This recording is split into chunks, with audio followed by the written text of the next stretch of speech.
No Philip Ertl for race 2. He will sit this one out, but the crowd certainly won't. They're ready for the title decider. Alvaro Bautista's third and so far best opportunity to wrap up the 2022 World Championship.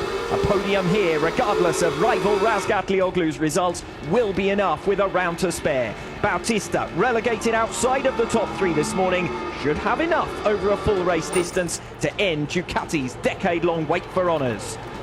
It's the big one, the championship decider in Alvaro Bautista's hands for the first time. He's got away well from 4th position on the grid.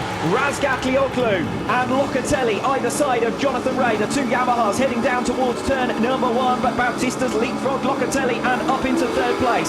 Problems for Michael Ruben Rinaldi in the early stages, and he tumbled right the way back through the field and outside of the points-paying positions altogether. Bautista is wide, Locatelli is through. Bautista rejoins into the path of Axel Bassani. That allows Scott Redding to come through, and that moves Redding up into P5. So chaotic start through the opening sector of this lap number 1. It's Rea who leads us from Razgatlioglu second, Locatelli in 3rd, Bautista still in 4th position. A place to make up for him as Toprak goes toe-to-toe with Jonathan Rea in towards turn number 10. How many times have we seen these two try and go side by side through there? But it is Rea for the moment who defends successfully at the head of the field.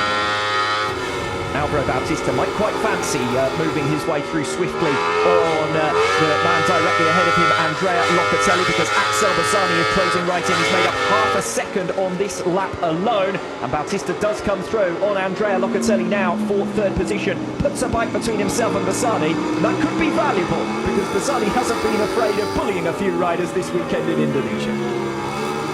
Razgatlioglu, meanwhile, needs to hit the front. Watch out for Bassani from 5th position, coming through on Andrea Locatelli like an absolute bowling ball in towards turn number 10. Locatelli well offline, and that's Bassani promoted up into 4th, but it also is going to mean that Locatelli loses touch with the lead group.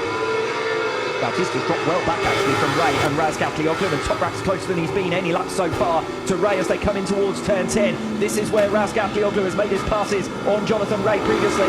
He's done so successfully in race 2. On lap number 6, Toprak Razgatlioglu, your new race leader. Next section of the track for Toprak's very strong. That's where he really needs to open up the gap to Jonathan Rea, try and stretch it out at the front now. Alvaro Bautista's going to capitalise on it. Rea was up all over the curves coming through turns 8 and 9, and Bautista incisive to move past into 2nd position. Bassani's got the run here on Jonathan Rea as early as the 1st sector of lap number 8.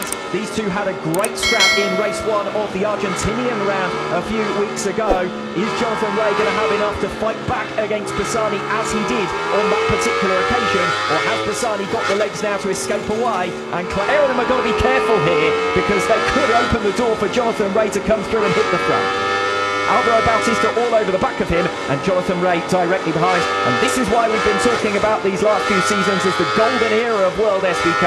The top 3 different manufacturers with their individual best men really going head-to-head at the front of the field. Yeah, such different strengths for the bikes and the riders out there as well, and that's why we end up having such great battles all the way through the season in World SBK. But you can see Bautista not probably close enough to try and move on Toprak, especially on the brakes, but it's all about from this point onwards for Alvaro. You've got to be tidy. He's not tidy on the run through there. That's going to cost him a lot of time on the exit of town. Toprak those last couple of laps just able to find something. Locatelli doing the same now. Here goes Andrea Locatelli on Axel Bassani for 4th position. Bassani tries the cut back and does get alongside Locatelli, but doesn't quite have the high ground as they come through turn 11, and Locatelli holds the position. Bassani now trying to sweep around though, and that really is excellent defence from Axel Bassani. Into the final lap then for Alvaro Bautista, just over 4 kilometres until he is confirmed world champion. He's got a second hand over Jonathan Rea now, so this can be as easy as it has to be for Alvaro Bautista now. Just needs to hit all of his markers, counting down the corners now until he can wrap up a 2nd world championship for him. Of course, former 125 Grand Prix world champion as well. You can almost feel that Jonathan Rea knew it was Bautista in front of him. Bautista would be thinking about the championship. Could Rea put him under some pressure and just nick an extra few points? Because, as we said previously, if Rea got anywhere near close, there's little doubt that Bautista would have ceded that place. Yeah, much as Rea likes to have a scrap with everyone around him, it's all about winning races for him. The difference between finishing 3rd and 2nd, not really that big of a difference for Jonathan Rea, so he's settled down, making sure he's able to claim another podium.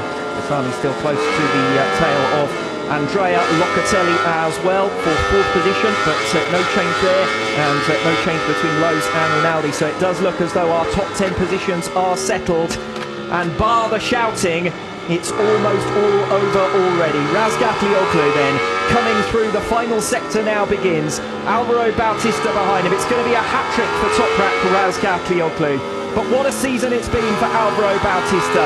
The return to Ducati, to race wins and championship contention against the two men who've taken the last 7 world titles between them, and he's done it with a round to spare. He'd gone 4 years, 85 Grand Prix without a podium before arriving in this paddock. He won his first 11 races before he threw it all away. Redemption for 2019, 3 years on.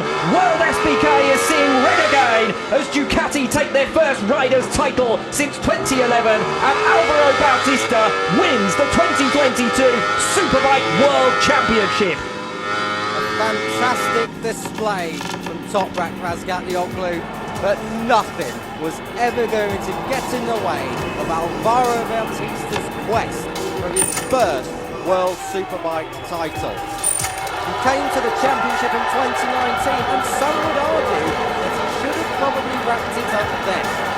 But 16 years after his first World Championship in the 125cc class, Bautista is on top once again. Takes the title back to belong with the Ducati, and is the first Spanish World Champion since Carlos Checa in 2011, also the last Ducati. From red to gold, it really